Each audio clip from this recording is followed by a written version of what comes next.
You're nobody. Kate Winslet dismisses Meg's smearing plan to protect Toronto police.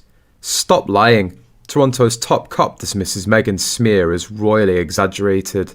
Yeah, Toronto is a big city.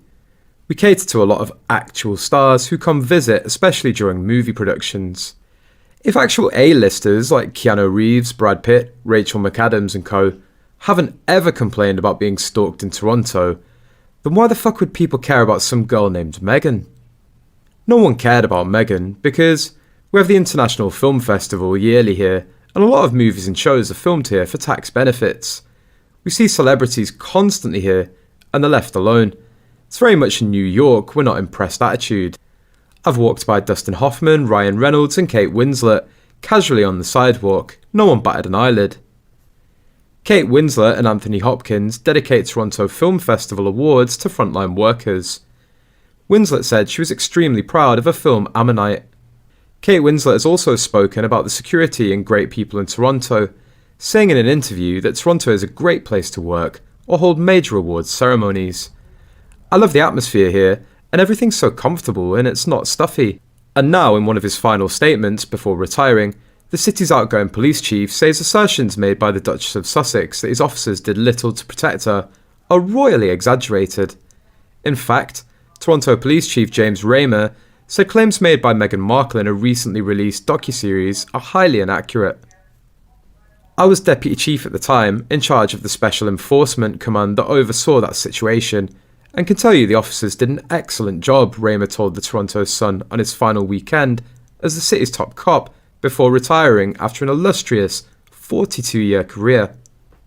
However, in the Netflix special documentary series Harry and Meghan Watch the Whole World Over, Markle alleges Toronto police neglected her complaints about feeling she was being stalked by paparazzi at her home at 10 Yarmouth Road, near Christie and Dupont Street. In 2016, after news broke she was dating Prince Harry. The American actress, who was 35 at the time, had lived in Toronto for a number of years during the production of the television show Suits, in which she was a cast member. In the docuseries, she talks of her life changing once people knew she was with Harry, and describes people being around her house 24 hours a day. However, Raymer said that's an unfair characterization of what transpired.